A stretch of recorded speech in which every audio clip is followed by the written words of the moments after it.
Hello everyone, it's Megan. Welcome back to my channel. It's officially a new month and my patrons have spoken and they have chosen the video topics that I will be covering this month. This first video is going to be about what's in my grimoire and sort of the differences between a grimoire, book of shadows, and a book of mirrors, what you can keep in any of them, and what I personally do myself. If you would like an opportunity to vote on the videos that I make or to propose topic ideas, you can join me over on Patreon for as little as $1 a month. The link for that will be in the description below, but any topics proposed by patrons get priority over anything else. So today we're going to talk about what's in my grimoire and how I view magical books in general. As always, videos like this are very personal, and so what I say in this video isn't going to be the same as everyone else. You might view a grimoire, a book of shadows, or a book of mirrors in a completely different manner than I do. That's okay. I'm just here to give a different perspective and give you my thoughts and sort of how I do things. So for me, I used to be of the opinion that a book of shadows was a Wiccan only thing. That's sort of where the term originated, I believe. And it is a book that is either used in a coven where it holds all of the coven rituals and the coven information pretty much. But then you have solitary practitioners who also keep a book of shadows that covers the same thing. I used to think that they were separate, that I was not Wiccan, so I could no longer have a book of shadows and instead it needed to be a grimoire. However, I don't feel that way anymore, and I feel like they can be synonymous depending on the person who's using the term. So for me, grimoire and book of shadows is synonymous. However, I do feel like a grimoire would be more of a, what's the word? Formal, complete. No, not complete.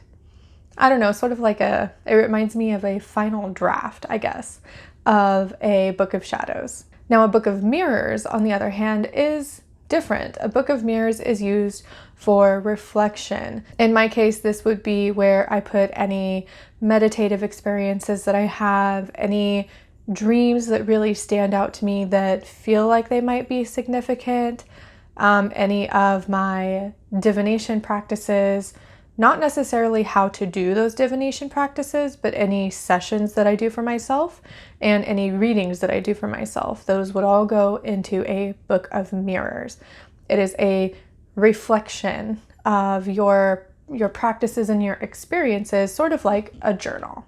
For myself, I actually sort of combine them all into one book. And it's not even a book, because right now my grimoire, my magical journal, I'll call it, is digital. And I want to make that clear here is your magical journal, your grimoire, your book of shadows, whatever you want to call it, can be in any way that you want it to be. I hope that makes sense. It can be digital. It can be a physical book. I have this really pretty book here that I got for Christmas that I just don't write in. I don't like the paper for actual writing. I instead use this paper for petitions or any paper that I need to burn because it burns better. You can use a 3-ring binder. You can use a composition notebook. You can use the notepad on your phone. There isn't any hard and fast rule of what a grimoire is and what it isn't. It's very personal. For me, I actually have plans to make my digital grimoire physical at one point. It's gonna be a process though, honestly, because my handwriting isn't very good and I don't want to just print it. I do like the physical act of writing that information down. For me, it helps connect my brain with the information that I'm writing. It helps me remember, and it's just a closer connection. But for right now, everything is digital. I use Notion, which Ari, the Oak Witch, actually recommended to me. I'll leave her information in the description below too. I definitely recommend that you go subscribe to her channel. She's got loads of information over there too, and I think she's almost at 1,000 subscribers, so go subscribe to her channel. Anyway, she recommended Notion, and it's like a binder but digital. So you can have different sections that can have subsections and subsections, and it's an easy way for me to organize all of my information. Now that we know you can make your grimoire however you want, I want to talk about some things that I personally put in my own grimoire. The most common thing that's going to be in most everyone's grimoire is their correspondences. Some people, if they're Wiccan, they include the Wiccan read at the very beginning of their grimoire.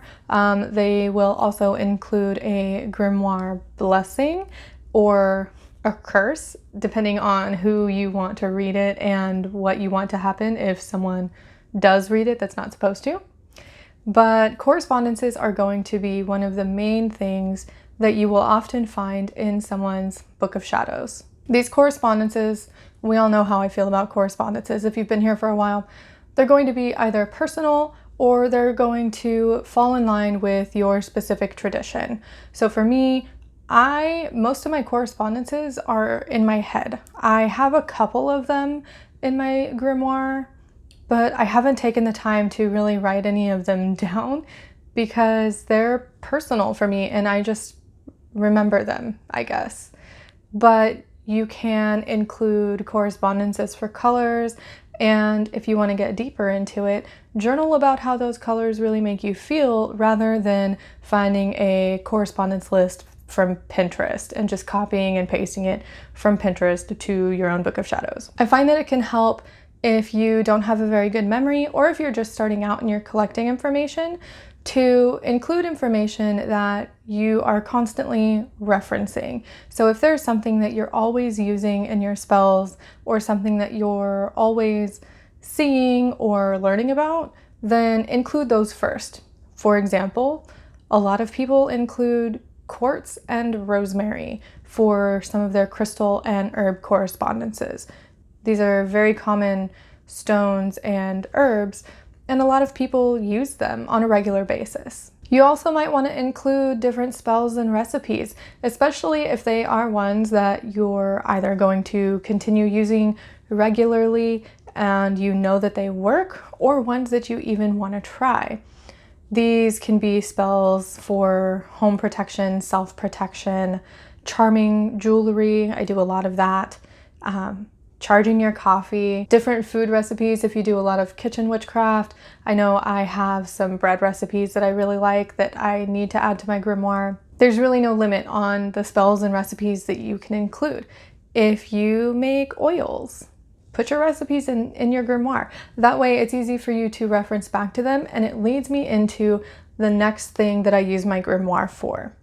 I said at the beginning that I combine my grimoire with my Book of Mirrors, and my Book of Mirrors is, at its core, a magical journal. With the spells, if I create a new spell and I try it out, I journal about it. I write down how I did it, what I did it, any correspondences that I used, and I keep track of how that spell is working or if it's not working.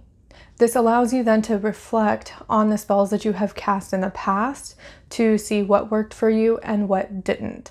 Maybe you cast one spell with a specific correspondence and then you cast a similar spell without the correspondence. One worked and one didn't. And then it gives you wiggle room to really figure out how to best go forward with casting your spells. I highly recommend keeping a spell journal if you cast spells at all, or even if you are more of a new age practitioner and you prefer to call it manifestation. Journaling about it keeping track of everything that's going on, how you're feeling, what's happening is extremely important when you go back to reflect on your growth. Because for me, I use it if I hit a low point and I'm just like, man, nothing's working, and what am I doing, and blah, blah, blah. And then I go back and I look at my spell journal and I look at how far I've come. Even in all of this time, practicing witchcraft for so long, I still hit those points of time where I'm just like, why do I even bother, you know? But having that reflective tool can help to boost your confidence, but it also helps you learn along the way what works for you and what doesn't. Highly, highly, highly recommend keeping a spell journal, a book of mirrors, combine it with your grimoire, or don't. Figure out what works best for you in that respect. Another thing that I keep in my grimoire with my book of mirrors is my divination sessions. These are going to be sessions that I either read for myself, just pulling cards for the day or for the week or for the month like I normally do, or on holidays when I am seeking guidance from either my gods or my ancestors. Those are really important for me to track in my book of mirrors because I have a really bad memory, and having it written down in a place that is easy for me to reference is important because then I can go back and look at it later, and maybe I pulled a card that didn't make sense, but then something happens. I have a reference point so that I can see all of the chess pieces sort of line up the way they're supposed to. I also keep track of any meditation sessions that I do that feel very important. Not every meditation session for me is going to be, I don't know, what's the word I'm looking for? Important? Revelationary? Is that a word? Revelationary?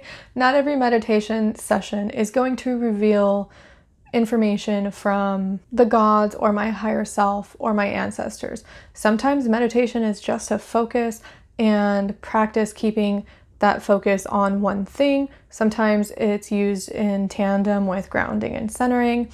But again, going back to keeping track of everything, super important to push you forward in your spiritual practice. Another thing that I find important to keep in my grimoire is information about the deities that I'm researching or working with. And this information is going to come from their mythology, their stories, and their folklore, but also from my own experience. And having these two together really helps separate verified gnosis from unverified personal gnosis. And that's something I can talk about at a different date, but having information that is backed up by folklore next to information that is backed up by my experience is really important to me. This is going to include information from folklore like what Bridget, for example, is commonly associated with. We know she is a deity of poetry and inspiration, of the forge, and of healing wells. But then it's also going to include information on what I give for offerings, what she prefers from me, and how we work together. And I do this for any deity that I'm either interested in or that I am working with or considering to work with. I realize that my experiences and the way I do things aren't going to work for everyone, and that's okay. But I do have some last minute tips here for anyone that is either starting to build their grimoire, looking to expand how they use their grimoire, or just looking for another perspective. My first tip is to use what you have. I say this for basically anything that I do, but if you're just starting out, or if you're rebuilding your grimoire or coming back to your practice, use what you have. If all you have is a pen and some lined paper, use that. If you don't have access to a 3-ring binder, but you have a smartphone, use your smartphone. It's okay. Don't get caught up in how your grimoire or your book of shadows is quote unquote supposed to look, because you're never going to achieve that aesthetic that you see online. The second tip that I have for building your grimoire is to start with what you're familiar with. If you are super into herbs, start there. Figure out what herbs are in your area and write about them. Find out how they grow and what their correspondences are, what you feel from that particular plant. If you don't care about herbs, but you're really into the moon phases, start there. Come up with different pages for each phase of the moon and see if you can track the phase of the moon through the whole month and grow a connection. Your grimoire doesn't need to look like everyone else's, and it doesn't need to contain information that you're never going to use. Building off that last tip, tip number 3 is keep it simple. You don't need elaborately decorated pages, especially if you're just starting out. If that's something that you want to do and art is part of your craft and you want to completely decorate all of your pages, then go for it. But if you're someone who, like me, isn't that artistic or doesn't really care what it looks like as long as the information is good, then don't worry about decorating your pages. Keep the information simple so that you can find it later. Tip number 4 is to make it your own. Not everyone is going to be interested in the same things. And if you're making a grimoire for yourself, then obviously it should reflect your personal craft. I can't tell you what to put in your grimoire because I'm not you and I don't know what you believe and what you're interested in. Now, obviously this is going to be completely different if you are in a specific tradition that has their own correspondences and their own book of shadows. You'll have to reference that information if you're doing that because I don't know anything about it. But make it your own. Include things that you're interested in. Decorate it the way that you want. If you really love pink pastel colors, make your grimoire like pastel pink. Nobody should care. And if people do care what your grimoire looks like, just ignore them because it's none of their business. And tip number 5 is have fun with it. We all are familiar with everybody taking the craft seriously, and rightfully so. Witchcraft can be dangerous, but when you're learning, especially if you're just starting out, start small, but have fun with what you're interested in. Dig deep into the history of specific deities if that's what you want to do. Dig deep into different crystals and herbs and the psychology behind how colors affect the human mind. Have fun with it. You shouldn't be stressed out about adding information to your book of shadows or your grimoire. That kind of defeats the purpose and really would make me just not want to add information to it. Thank you so much for watching. I hope this video helped you build your own grimoire, gave you some ideas, or just gave you a different perspective. I feel like I rambled a lot at the beginning, but I hope the 5 tips that I included here at the end were helpful. If you have any questions, comments, or suggestions, go ahead and leave them in the comments section below. Make sure you check in the description for any other links to things that I think you should check out, like Ari the Oak Witch, my Patreon, my website, follow me on social media, and all of that fun stuff. And I will see you back here in my next video.